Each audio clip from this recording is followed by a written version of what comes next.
உணவு பஞ்சம்னு ஒன்று வரப்போகுது. ஒருவேளை அந்த உணவு பஞ்சம் வந்தா இந்த நெல்லை அங்கே விவசாயம் பண்ணி அதை அரிசியாக்கி கொண்டாந்து இந்தியாவில் விற்றா நல்ல காசு பார்க்கலாம்னு இப்போவே அவன் முடிவு பண்ணிட்டான். சரியா? நம்மெல்லாம் விவசாயத்துக்கு முக்கியத்துவம் கொடுக்கணும்.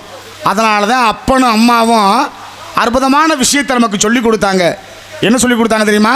அப்பன்னு சொன்னேன், ஐயா உங்கள் அம்மா எப்போ உனக்கு சோறு சமைச்சு உன்னை சாப்பிட கூப்பிட்டாலும் அந்த சோத்தை எப்படி சாப்பிடணும் தெரியுமா? தரையில் உட்காந்து சம்மணம் போட்டு குனிஞ்சு அந்த சோத்தை அள்ளி சாப்பிடணும்னு அப்பன்னு சொன்னேன். புள்ள ஏப்பான்னு கேட்டேன். உன்னை பெத்த தாய் உனக்கு பசி வந்திருந்தா ஒரு 2 வருஷம் தாண்டா உன்னை பால் கொடுத்து பசி போக்கியிருப்பா. ஆனால் காலம் பூரா உன் பசியை போக்கி உனக்கு உணவு கொடுக்குற தாய் யார் தெரியுமா?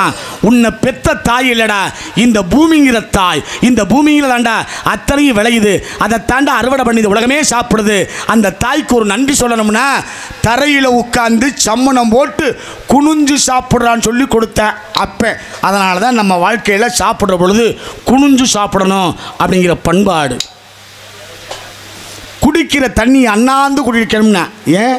உன் தாகத்தை தீர்த்து உனக்கு தண்ணி தந்த இறைவன் அவன் இருக்கிறது மேலே, அவனுக்காக ஒரு நன்றி சொல்லணும்னா குடிக்கிற தண்ணிக்கும் சாப்பிட்ற சாப்பாட்டுக்கும் நன்றி சொன்னது உலகத்தில் எவனுமே இல்லை.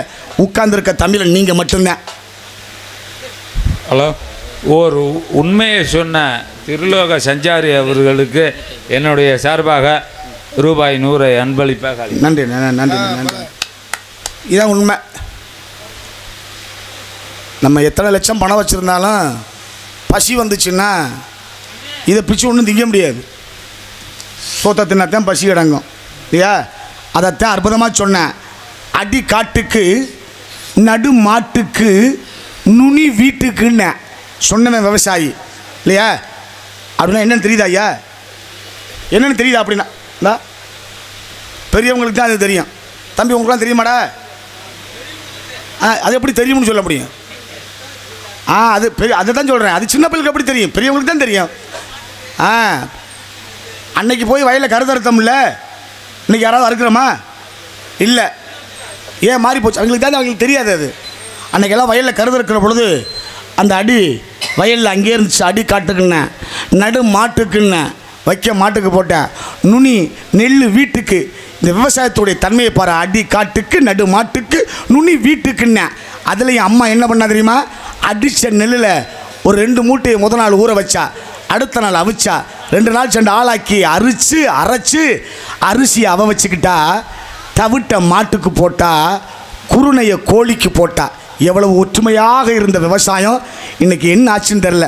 அதனால தான் ஒருத்தர் கேட்குறாரு இவர்கிட்ட, ஐயா இந்த விவசாயிகளுக்காக புதுசாக ஒரு வண்டி ஒன்று கண்டுபிடிச்சிருக்கேன், உனக்கு சந்தோஷம் தானே அப்படின்னு அவர் கேட்டாராம். இவர் திருப்பி கேட்டாராம், நீ கண்டுபிடிச்ச அந்த வண்டி சாணி போடுமான்னு கேட்டாராம். என்ன கேட்டார்? சாணி போடுமான்னு கேட்டாராம். அவன் முறம் சிரிச்சுக்கிட்டு இருந்திருக்கான். அப்போ தான் அவர் சொன்னாராம், சிரிக்கிறதுக்காக அந்த விஷயத்தை சொல்லலப்பா, மாடும் மனுஷனும் சேர்ந்தது தாண்டா விவசாயம். மாடும் மனுஷனும் சேர்ந்தது விவசாயம். மாடு சாணம் போடும், கொண்டு போய் வயலில் போடுவோம், விவசாயம் பண்ணுவோம். கருதறுப்போ வைக்கல மாட்டுக்கு போடுவோம், மாறி மாறி வந்துக்கிட்டே இருக்கும். அதுதாண்டா விவசாயம் அப்படின்னு இவர் சொன்னாராம். கேட்டது யார் தெரியுமா? இந்தியாவை ஆண்ட பிரதமர் ஜவஹர்லால் நேரு. அவர் கேட்டார். யார்கிட்ட தெரியுமா? தமிழகத்தை ஆண்ட காமராஜர்கிட்ட தான் பதில் சொன்னார். அப்படி அற்புதமான விஷயங்களை இன்றைக்கி இது மாதிரி சொல்கிறதுக்கு ஆள் இல்லை. அப்படி இந்த காலத்துக்காக இடத்தை வைத்து பார்க்கின்ற பொழுது இப்பேற்பட்ட அற்புதமான இந்த இடம் பெருமையடைய வற்றாத நதி அந்த காவேரி. அந்த காவேரி வற்றாத நதியாக வளர வேண்டும். இந்த மாவட்டம் அத்தனையுமே விவசாயம் செழிப்பட வேண்டுமானால் அப்பேற்பட்ட அந்த காவேரிக்கு கொடுக்கின்ற பெருமை எப்பேற்பட்ட பெருமையாக இந்த இடம் அமைய வேண்டும் நினைத்தால்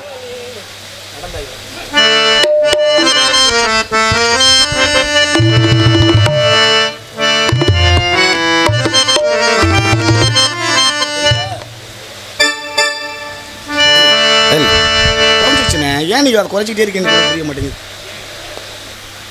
இங்கே வந்து நின்று பேசி பாருங்களேன். ஏதாவது அவர் வைக்க சுதிக்கும். எனக்கு எது ஒன்றுமே கேட்க மாட்டேங்குது. கேட்டால் தானே எனக்கு என்னன்னு தெரியும். எனக்கு தான் எங்களுக்கு மெயின். அது வாய்ச்சாருன்னா நான் என்ன பாடுறேங்கிற வாய்ச்சா தான் எனக்கு என்னன்னு தெரியும். இல்லைன்னா எனக்கு தெரியாது. பாக்ஸ் இன்னொரு இது ஏற்றணும். இல்லை அதுவும் ஏற்றணும். அவுட்ரு நல்லா இருக்கும். அவுட்லாம் சூப்பராக இருக்குது. அதான் அங்கே வரைக்கும் போனேன். இந்த பாக்ஸ் 2 பாக்ஸை மட்டும் ஏற்றுங்க, வேறு எதுவும் நீங்கள் ஏற்ற வேண்டாம். Hello hello hello hello. நடந்தாய் வாலி காவேரி, நடந்தாய் வாலி காவேரி, நாடெங்குமே செழிக்க நன்மையெல்லாம் சிறக்க, நாடெங்குமே செழிக்க நன்மையெல்லாம் சிறக்க, நடந்தாய் வாலி காவேரி.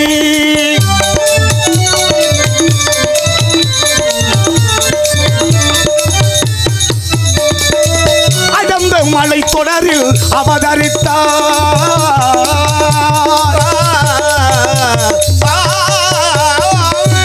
அடர்ந்த மலை தொடரில் அவதரித்தாய், இந்த அழகு தமிழினத்தை அலங்கரித்தாய்.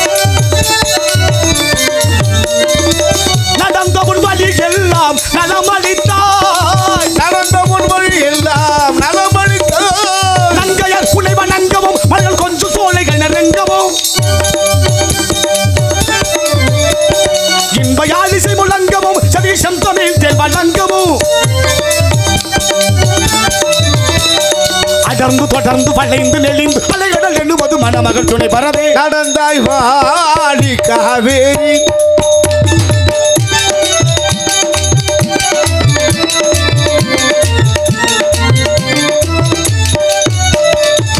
நடந்தாய் வாலி காவேரி, நடந்தாய் வாலி காவேரி, நாடெங்குமே செழிக்க நன்மையெல்லாம் சிறக்க, நாடெங்குமே செழிக்க நன்மையெல்லாம் சிறக்க, நடந்தாய் வாலி காவேரி.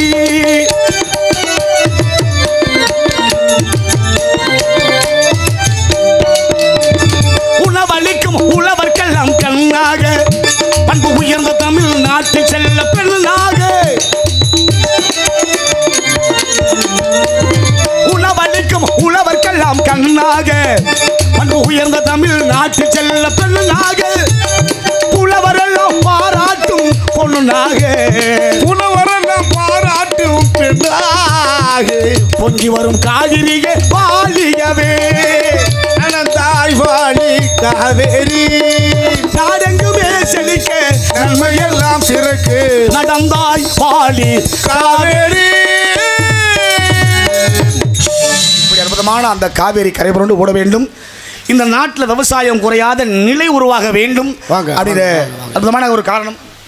மயிலாடுதுறை மாவட்டத்தில் உள்ள சீர்காழியில் பிறந்து சீர்காழி கோவிந்தராஜன் பாட்டை அண்ணன் நாரதர் அவர்கள் மிக சிறப்பாக பாடியிருக்கிறார்கள். அதற்காக விழா கமிட்டியின் சார்பாக 100 ரூபாய் அன்பளிப்பு. விழா கமிட்டியின் சார்பாக அன்பளிப்பு கொடுத்து தம்பளுக்காக நன்றி. அன்றைக்கு வணக்கங்கள் இடத்தை பற்றி பார்க்கின்ற பொழுது, ஆமாங்க, நீரின்றி அமையாது உலகடாங்கிறான். தனி ஒரு மனிதனுக்கு உணவு இல்லை என்றால் ஜெகமே அழிங்கிறான் பாருங்க. ஆமாம், அவர் தான் சொன்னார், யாம் அறிந்த மொழிகளிலே சொன்னார் பாருங்க, யாம் அறிந்த மொழிகளிலே தமிழ் மொழிக்கு நிகர் எதுவும் இல்லைன்ட்டான்.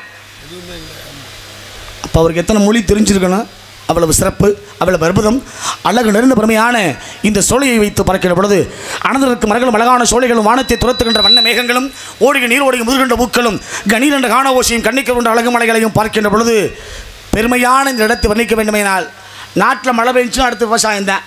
அதானே, அதனால தான் காவேரியில் தண்ணி வந்துச்சுன்னா நம்ம ஆளும் கலப்பையை தூக்கிட்டு வயலில் இறங்கணும். ஆமாம், இப்போ வயலில் மனுஷன் இறங்குறது வண்டி தான் இறங்குது. என்கிட்ட எதே இறங்குனாலும் சரி, விவசாயம் சரியான சரி. அந்த மாதிரி இந்த பாருங்கள், இது என்னம்மா, இது நாகப்பட்டினமா மயிலாடுதுறை? அது நாகப்பட்டினம் மாவட்டம். இது நாகப்பட்டினம் மாவட்டம். நாகப்பட்டினம்னாவே சிறப்பு தான், அதை விட மயிலாடுதுறைனாலும் சிறப்பு தான். திருவாரூர், அதனால தான் சொன்னேன், ஒரு மனுஷன் பிறக்கணும்னா நல்லா தெரிஞ்சுங்க, ஒரு மனுஷன் பிறக்கணும்னா திருவாரூரில் தான் பிறக்கணும்னாங்கிறேன். தமிழ்நாட்டில் எத்தனை மாவட்டம்? மொத்தம் 38 மாவட்டம் இருக்குது. மற்ற எந்த ஊரையும் சொல்லலை, பிறக்க திருவாரூர். ஏன் திருவண்ணாமலையில் இறக்கணும் இல்லை, நீ இப்போ சாம்பார்னே டீ ஓடிக்கிட்டு இருக்குது. ஆமாம், நான் தான் ஒன்று சொல்கிறேனே, அப்புறம் என்ன, ஒரு மனுஷன் பிறக்கணும்னா எங்கே? திருவாரூரில். அது என்னையா திருவாரூரில் பிறந்தா அவ்வளோ சிறப்பு? என்ன சிறப்பு சொல்லுங்கய்யா, சொல்லுங்கய்யா. இல்லை அதான் என்ன முக்தி கிடைக்கும்னு கேட்டேன். ஒன்றும் இல்லைங்க, இப்போ நம்ம ஊருக்கு நான் நிறைய பேசிட்டேன் நம்ம ஊரை பற்றி இல்லையா? ஆமாம், எம்பெருமான் சிவனை எங்கிருந்து வேண்டாலும் வழங்கலாம். அதை முதல்ல சொன்னேன். தென்னாட்டுடைய சிவனை போற்றி எந்நாட்டவருக்கு இறைவா போற்றின அப்படின்னா என்ன அர்த்தம்? தென்னாட்டில் மட்டும்தான் சிவன் இருக்காரா? வேறு எங்கேயுமே இல்லையா? ஏன் சொன்னேன்? அதுதான் சிறப்பு. இன்னைக்கு இந்தியாவில் மொத்தம் 12 மரகதலிங்கம் இருக்குது. எத்தனை லிங்கம் இருக்குது? 12 மரகதலிங்கம் இருக்குது. அந்த 12 மரகதலிங்கத்தில் 11 மரகதலிங்கம் இருப்பது வடநாட்டில், ஒரே ஒரு மரகதலிங்கம் இருக்கிறது இந்த தென்னாட்டில். அதுதான் ராமநாதபுரம் மாவட்டம் உத்தரகோசம் அங்கே என்கின்ற அற்புதமான திருத்தலம். அதனால தான் சொன்னேன் தென்னாட்டுடைய சிவனை போற்றி எந்நாட்டவருக்கு இறைவா போற்றிடான்னு. அப்போ பிறக்க முத்தி திருவாரூர். ஏன் அதைத்தான் சொல்லல ஃபஸ்ட்டு முத்தி. ஏன் இந்த மண்ணோட மகிமை என்ன தெரியுமா? ஒரு புருஷ முண்டாட்டியை சேர்த்து வைக்கிறதுக்காக, ஒரு புருஷ முண்டாட்டியை சுந்தரருக்காக எங்கே வர்றாரு? பரவனாச்சாரி வீட்டுக்கு வர்றாரு. அந்த பரவனாச்சாரி இருந்தது திருவாரூரில். எப்படி வர்றாரு? மதியான நேரம், காலில் செருப்பு இல்லை, கால் 2 சுடுது.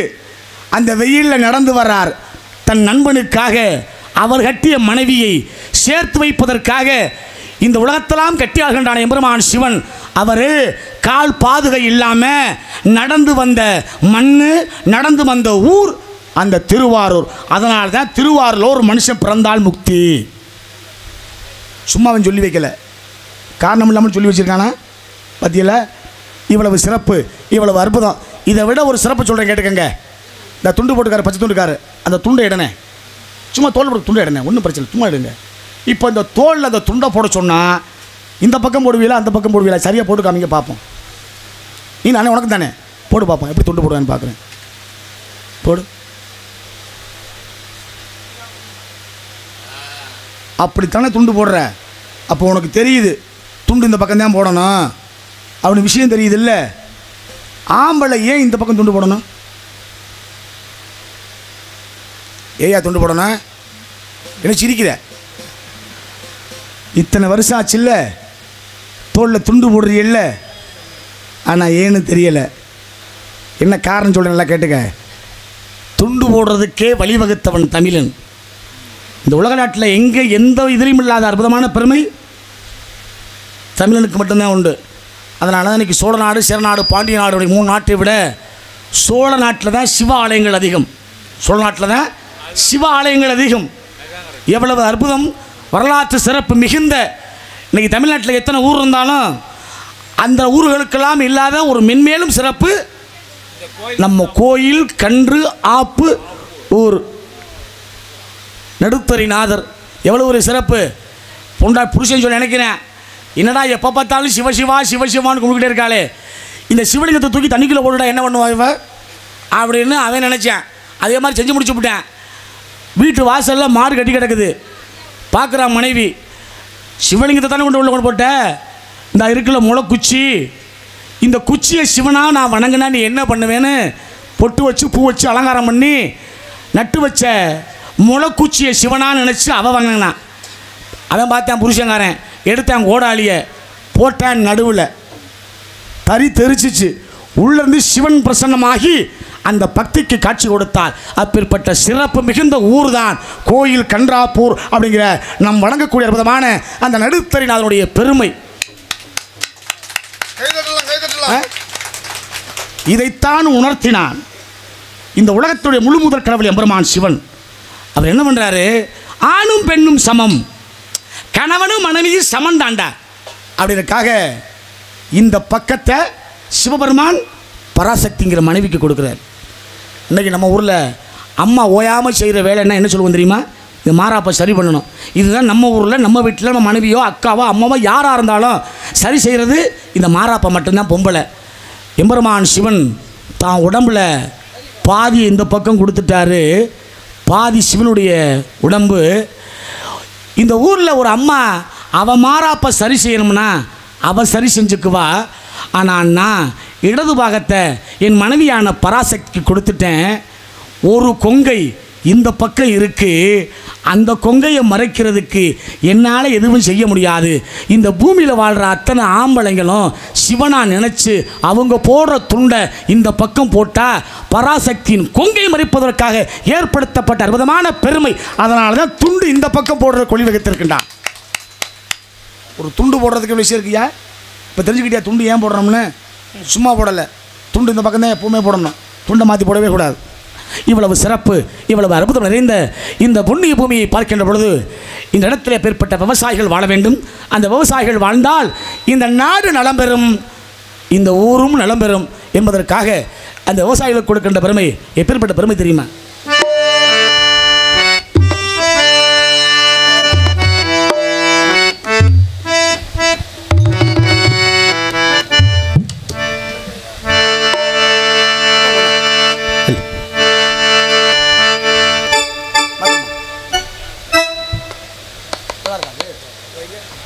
ஹலோ ஹலோ கேட்க போடுங்க. விவசாயி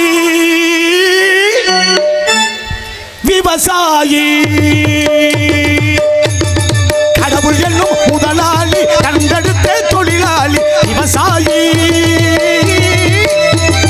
விவசாயி.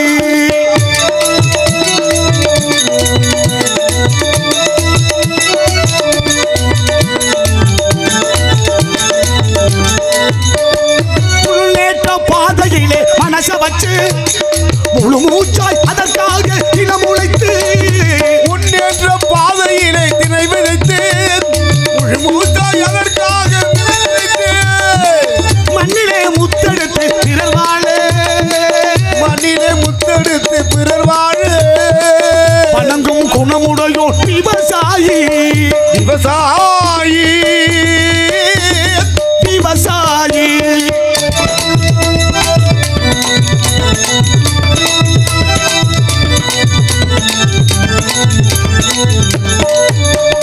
கருப்பலன்றும் சிவப்பலன்றும் வேற்றுமையாய் கருதாமல் இதுபோல ஒற்றுமையாய், கருப்பெண்ணும் சிவப்பெண்ணு வேற்றுமையாய் கருதாமல் எல்லோரும் ஒற்றுமையாய் பொறுப்புள்ள பெரியோர்கள் சொன்னபடி பொறுப்புள்ள பெரியோர்கள் சொன்னபடி உழைத்தால் பெருகாதோ சாகுபடி விவசாயி விவசாயி.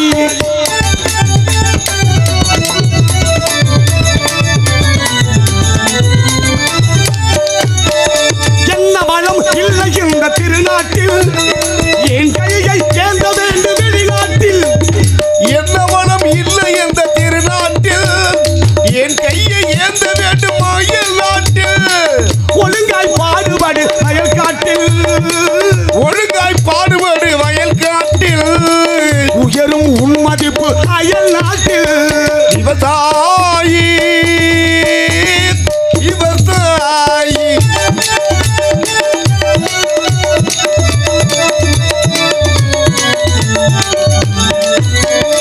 இருந்திடலாம் நாட்டில் பல வண்ண கொடி, எத்தனையோ கட்சிகளின் எண்ணப்படி. இருந்திடலாம் நாட்டில் பல வண்ண கொடி, எத்தனையோ கட்சிகளின் எண்ணப்படி. பறக்க வேண்டும் எங்கும் ஒரே சின்ன கொடி. இன்னைக்கு எத்தனை கொடி வரட்டும், எத்தனை கொடி போகட்டும், ஆனா நம்ம கையெடுத்து வணங்குற ஒரே கொடி தேசிய கொடி. மூவர்ணம் இருக்கும். இந்த மூவர்ணத்துக்கு பல பேர் பல விளக்கம் கொடுத்துருப்பேன். எக்கோ அப்படிங்கண்ணே பேசுகிற பொழுது பல பேர் பல விளக்கம் கொடுத்துருப்பேன். ஆனால் கோயில் கன்றாப்பூரில் நான் கொடுக்குற விளக்கம் என்ன தெரியுமா? இந்த விவசாயிகளுக்கும் இந்த கொடிக்கு மட்டும்தான் சம்பந்தம். எப்படி தெரியுமா? வயலில் விதையை விதைப்போம், அந்த விதை முளைச்சி வரும். அது என்ன நிறங்கய்யா? சொல்லு. பச்சை. கொடியில் இருக்கா இல்லையா? இருக்கு. நாற்றை பறித்து கொண்டு வயலில் நடுவோம். நட்ட பொழுது கருது ஆகிரும். அந்த கருது என்ன நிறம்? செந்நிறம். கொடியில் கலர் இருக்கா? நெல்லை அரைச்சிட்றான், உள்ளே இருக்கிற அரிசி என்ன நிறம்? ஒயிட்டு. கொடிக்கு வந்துருச்சா? பச்சை, காவி, வெள்ளை, 3 வந்துருச்சா? அப்போ 3 எதுக்கு அர்த்தம்? விவசாயிகளுக்கு அர்த்தம். ஆனால் பாருங்கள், இன்றைக்கி உலக நாட்டில் எங்கும் இல்லாத அதிசயம் நம்ம பகுதியில் மட்டும்தாங்க. ஆகஸ்ட் 15, ஜனவரி 26 இந்த 2 தேதியில் இந்த தேசிய கொடியை அரசு அலுவலகத்தில், பள்ளிக்கூடம், இந்த மாதிரி இடங்களில் பறக்க விடுறது பெருமை அல்ல. ஆனால் தமிழ்நாட்டில் ஒரே ஒரு சிவன் கோயிலில் அந்த தேசிய கொடியை வெள்ளி தாம்பாளத்தில் வச்சு சிவனுக்கு முன்னால் அபிஷேகம் பண்ணி கிழக்க இருக்கிற ராஜகோபுரத்தில் பறக்க விடுற பெருமை உலக நாட்டில் எங்கேயுமே இல்லை. தமிழ்நாட்டில் ஒரே ஒரு ஊரில், அதுவும் உங்கள் பக்கத்தில். என்ன ஊர்னு யாராவது சொல்லுங்கள் பார்ப்போம். இந்த ஊர் தெரியலண்ணாவா? ஐயா தெரியுதுங்களா? தெரியலை. திருவண்ணாமலை தான் ஊர் பக்கத்தில் இருக்கா? ஐயா திருவண்ணாமலை எங்கே இருக்குது? ஏதாச்சும் எங்கே தெரியுமா? வைணவமும் சிவமும் சேர்ந்த ஒரே ஸ்தலம் தில்லை என்கின்ற சிதம்பரம். சிதம்பரத்தில் மட்டும்தான் கிழக்க இருக்க ராஜகோபுரத்தில் தேசிய கொடியை பறக்க விடுற பெருமை வேறு எங்கும் இல்லாத அற்புதம், அழகு அங்கே மட்டும்தான். அதை விட ஒரு சிறப்பு சொல்லட்டுமா? அந்த தேசிய கொடிக்குள்ளே ஏற்றுற பொழுது உடனே போய் பார்க்கணும். தேசிய கொடியை பறக்க போய் பார்க்கணும். ஆகஸ்ட் 15, ஜனவரி 2 நாளைக்கு பறக்க விடுவாங்க. இங்கே இன்றைக்கும் இங்கே தீட்சிதர்கள் அந்த கொடிக்கு மரியாதை செஞ்சு பறக்க விடுறது அங்கே மட்டும்தான், கிழக்கு ராஜகோபுரத்தில். அதை விட ஒரு சிறப்பு, அந்த தேசிய கொடியை ஏற்றுற பொழுது அந்த கொடிக்குள்ளே என்ன வச்சு ஐயா மேலே ஏற்றுறாங்க? என்ன பூ தெரியுதா தெரியலையா? ஏதோ ஒரு பூ, தாமரை பூவா? இது இந்த வாயில் வந்தது சொல்கிறது, அதெல்லாம் வரலாறுயா. ஒரு பூன்னு சொல்ல வேண்டியதானே? இதெல்லாம் வரலாறு மாறக்கூடாது. பூ வச்சு ஏற்றி மேலே பறக்க விடுறாங்க. கொடி பறக்கும், பூவெல்லாம் எங்கே விழுகுது? கீழே. இதனுடைய அர்த்தம் என்ன தெரியுமா? வெள்ளைக்காரன்கிட்டருந்து இந்த கொடியை நாங்கள் வாங்குறதுக்கு எத்தனை பேர் செத்தம் தெரியுமா? எத்தனை குடும்பம் போச்சு தெரியுமா? இது உணர்த்தணுங்கிறதுக்காக வீட்டில் இந்த பொம்பளையெல்லாம் போராட்டத்துக்கு வரல, ஆனால் ஆம்பளை ஊராம் போராட்டத்துக்கு போய் எல்லாரும் செத்தேன். ஆனால் நாங்கள் இழந்தது கணவனை மட்டுமல்ல, பூவையும் பொட்டையும் இழந்ததனால் இந்த நாட்டுக்கு பெருமை கிடைத்தது. அதனாலே எங்கள் உயிராக நினைக்கின்ற இந்த தேசிய கொடிக்குள்ளே பூவை வச்சு கீழே விழ வச்சு ஒருக்கு புண்ணியங்கிற காரணத்துக்காகத்தாயா தேசிய கொடியில் பூவை வச்சு மேலே பறக்க விட்டு பூவையை கீழே விழ வைத்த பெருமை உலக நாட்டில் இங்கே நம்ம நாட்டில் மட்டும் குறிப்பிட்ட சிறப்பு. அதனால் தான் அற்புதமாக சொன்னான். எப்படி சொன்னான்? இருந்திடலாம் நாட்டில் பல வண்ண கொடி, எத்தனையோ கட்சிகளில் எல்லப்படி. இருந்திடலாம் நாட்டில் பல வண்ண கொடி, எத்தனையோ கட்சிகளில் என்னப்படி.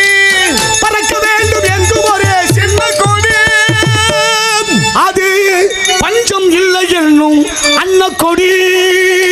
பஞ்சம் இல்லை என்னும் அன்னக்கொடி, கடவுள் என்னும் முதலாளி, கண்டெடுத்த தொழிலாளி, விவசாயி.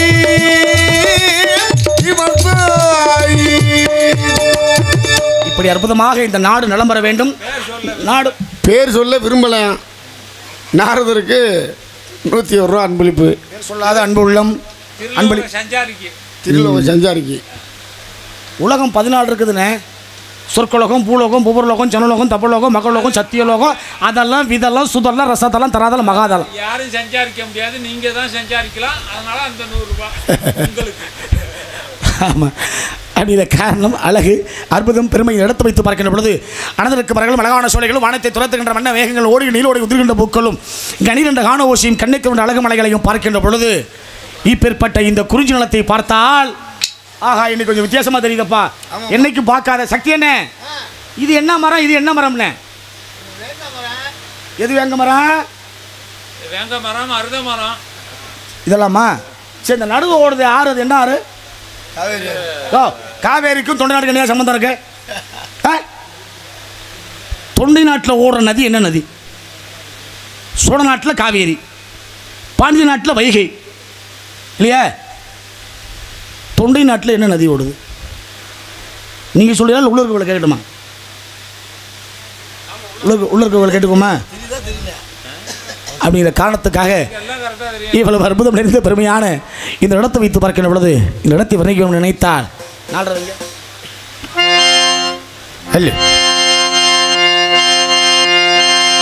நதியோரம் நாணல் வந்த நாணம் கொண்டு நாட்டியமாடுது மெல்ல நான் அந்த ஆனந்தம் என் சொல்ல நதியோரோ நதியோரோ நானும் கொண்டு நாட்டியமாடுது மெல்ல நான் அந்த ஆனந்தம் என் சொல்ல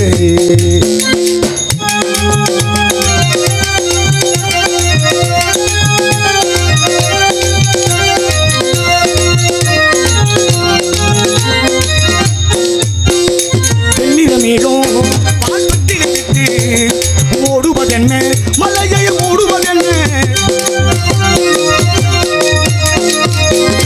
தென்னிரமேகம் வான்பட்டினை விட்டு ஓடுவதென்ன மலையை மூடுவதென்ன முயல்தானோ முயல்தானோ முகில்தானோ முகில்தானோ சந்தன காலிருக்கு தேன் சிந்திய கூடிருக்கு என் சிந்திய புவிருக்கு சந்தன காலிருக்கு தேன் சிந்திட கூடிருக்கு நீ வேண்டுமாவே ஏ என்னை கைகளில் அல்ல நான்தான் நதியோரோ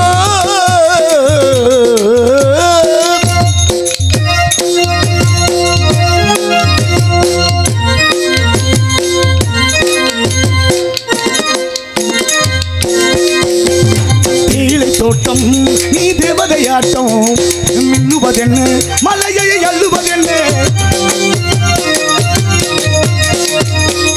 தேயிலை தோட்டம் நீ தேவதையாட்டம் மின்னுவதென்ன மலையை அள்ளுவதென்ன பனித்தூவு பசும்புல்லோ பனித்தூக்கு பசுமுல்ல மின்னது உன்னாட்டம் நல்ல சித்திரை பெண்ணாட்டம்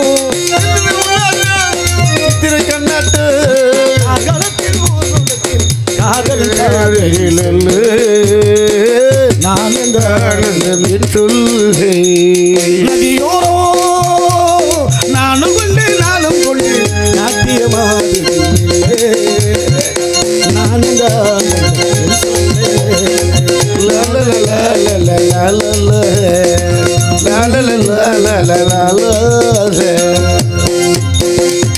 இப்படி அழகாக இருப்பமாக இடத்தை வைத்துக் கொண்டதாலும் கூட எங்கிருந்து ஒரு விதமான காலம் சிக்கிறது என்ன காலம்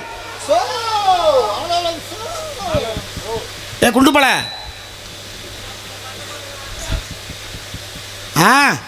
சத்தம் உண்மை உண்மையும் கேட்கிற சத்தத்தை ஒருவேளை அயர்ந்து தூங்கி விட்டார்களோ என்ற சந்தேகம் அற்புதமாக ஆலோலம் பாடுகின்றார் வள்ளி இப்படி ஆலோலம் ஆடக்கூடிய அற்புதமான இந்த வள்ளியை பார்க்கின்ற பொழுது இவளை அங்கு கொண்டு சேர்க்கக்கூடிய காலம் நெருங்கிவிட்டது யாரை எப்பப்போ எங்கே கொண்டு சேர்க்கணுமோ அப்பப்போ அதை தான் அங்கே கொண்டு சேர்த்துறணும் சேர்க்கலேன்னு வச்சுக்கோங்க என்ன செய்தேனே பெருமை இருக்கிற சரணத்துக்காக வந்திருக்கின்றார் வள்ளி எம்பெருமான் முருகனை கல்யாணம் செய்வதற்காக சிக்கல் எட்டுக்குடி எண்கண் சோழ நாட்டு தான் பெரியமை சிக்கல் ஊருக்கு பேரே சிக்கல் என்ன சிக்கல் வாழ்க்கையில் எந்த சிக்கல் வரலாம் 2 சிக்கல் மட்டும் வரவே கூடாது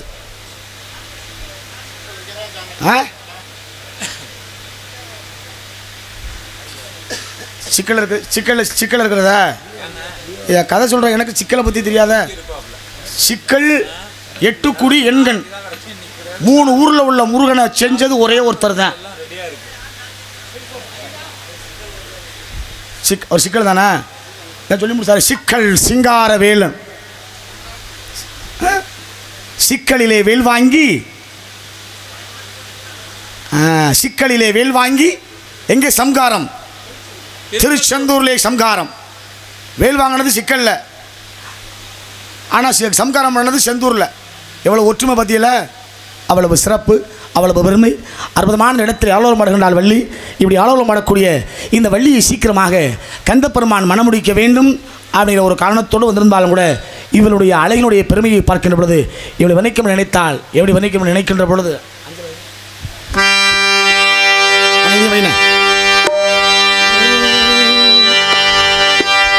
ஏழமக வீட்டுக்குள்ள இளம்பிரையா வந்தவளே வாழையடி வாழையன வளர்ந்து வரும் சந்திரனே பால்வடியும் பூமுகத்தில் நீர்வடியே கூடாது பார்த்து புட்டா பெத்த மனம் தாங்காது கண்மணியே கண்ணுறங்கு. அற்புதமாக பொன்னடை போத்துனீங்க. போன வருஷம் இந்த மேடையில் நான் நாரதர் சின்ன தம்பி நம்பிராஜன். அவர் இறந்தது எப்போ தெரியுமா? அவர் ஏரியாவுக்கு பக்கத்தில் நான் தான் அந்த நாடகத்தில் நாரதர். அவர் நம்பிராஜன். விடாத மலை. இந்த மலையில் நனைஞ்சிக்கிட்டே நடைச்சிட்டு வெளில வந்துட்டு என்ன சொல்லிட்டு போகிறாரு, நாளைக்கு நாடகத்தை கலைக்கணும், நீ தான் வர்ற, நான் நம்பிராஜன் வந்துடுறேன் அப்படின்ட்டு.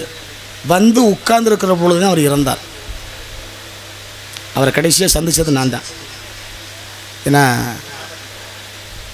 பிறப்பு, இருப்பு, நடப்பு, இறப்பு, இந்த நாளையும் பிரம்மன் எழுதாமல் விடவே மாட்டேன். ஒன்று பிறப்பு, இன்னொன்று இந்த பூமியில் எப்படி இருந்தால் இருப்பு, எப்படி நடந்துக்கணும் நடப்பு, அடுத்து இறப்பு. அதைத்தான் பட்டின சொன்னார். செத்த பிணத்தை பார்த்து சாகப்போகும் பிணம் ஏன் அழுகின்றது? செத்து போனவனை பார்த்து நீ ஏன்டா அழுகிற? எதுக்கு அழுகிற? நீ அழுது என்னத்துக்காக போகுது? இதைத்தானே அன்றே உணர்ந்தான். காதற்ற ஊசி கூட வராதரா கடைவெளிக்கு. 9 கோடி வச்சுருந்தேன் பணம். அதான் கேட்குறேன், ஏண்டா ஐயா எவ்வளோ வரி கட்டுவ, ஏண்டா இப்படி உட்காந்துருக்கேன் அப்படின்னு. அப்போ தான் சொன்னாரான், நான் உட்காந்துருக்கேன் நீ நிற்கிறேன்னாரான். கோமணத்தை கதை சொல்லட்டுமா? வரி இல்லை, வரிதை இந்த தூண்டி விட்டார். உப்புக்கு வரி போட்டான். இன்னும் அங்கேயே ஓட நின்னியா ஓடக்கூடாது. உப்புக்கு வரி போட்டான் தெரியுமாங்க ஐயா? உப்புக்கு வரி போடுறான் வெள்ளக்காரன். காந்தி போராட்டம் பண்ணுறாரு. ஆனால் எல்லாரும் அந்த போராட்டத்தில் கலந்துக்க முடியலை. ஏன்? என் பெரிய பெரிய முதலாளி கடை வச்சுருக்கேன், வியாபாரம் பண்ணணும், ஒன்றும் செய்ய அவனை ஒன்றும் செய்ய முடியாது.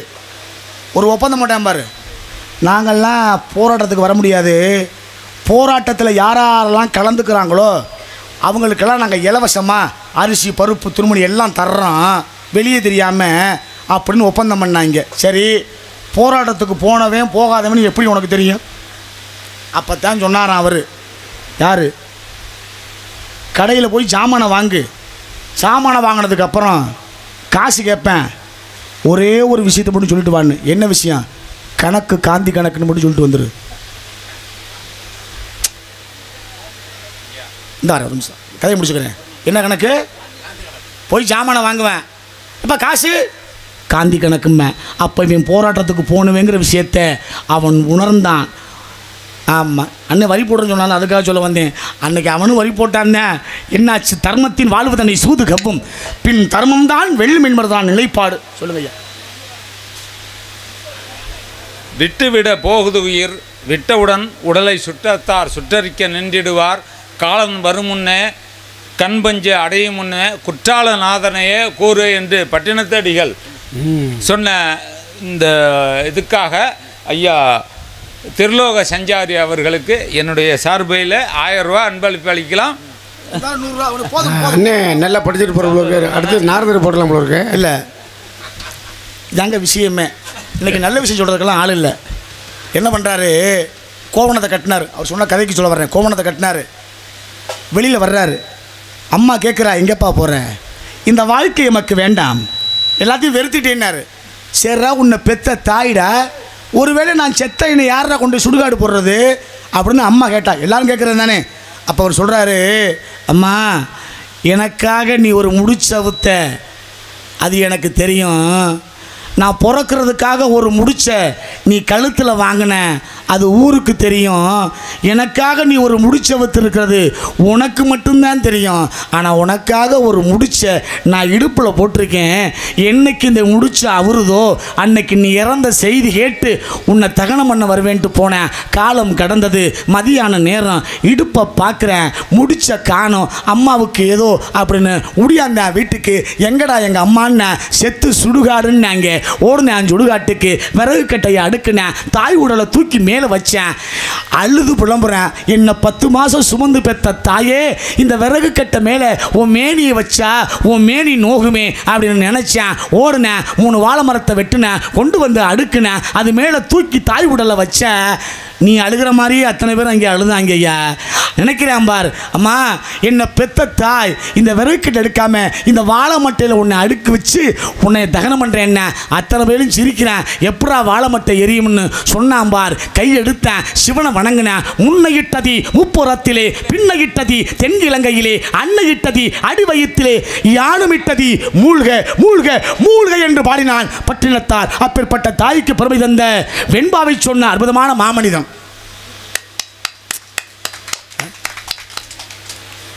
இப்பேற்பட்ட புண்ணிய பூமி எவ்வளவு அற்புதங்களை நிகழ்த்தியிருக்கின்றான் அப்படின்னா இதற்கெல்லாம் மிகப்பெரிய சிறப்பு காரணம். அப்படிங்கிற காரணத்துக்காக ஆத்துக்கு பக்கம் ஆத்துக்கு பக்கம் ஆத்து சுரக்கிற ஊத்துக்கு பக்கம் யாரோ வச்ச தென்னை அது நம்பி இருக்குது மண்ணை தானாக வளர்ந்த மரம் பாரம்மா ஒரு தாயார் தந்தையார் கூறம்மா.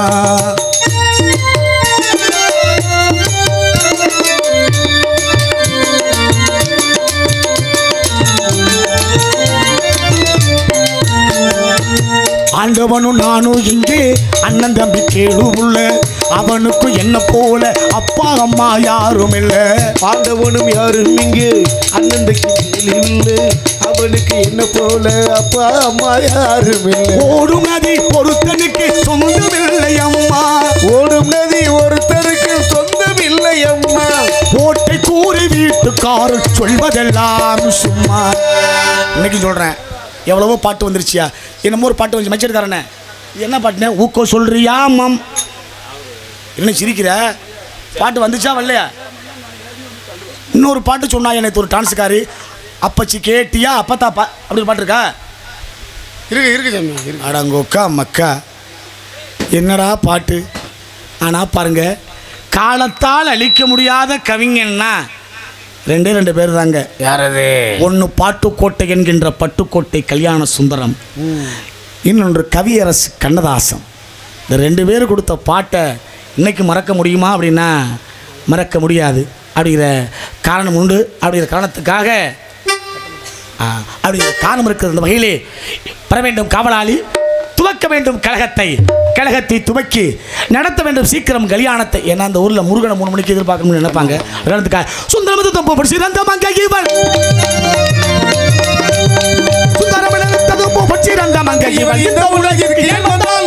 ஏன் வந்தால் எதற்காக வந்தால் வருகின்றான் காவலாளி துவக்குவோம் கழகத்தை. நாராயண் சொன்னா பத்தாது.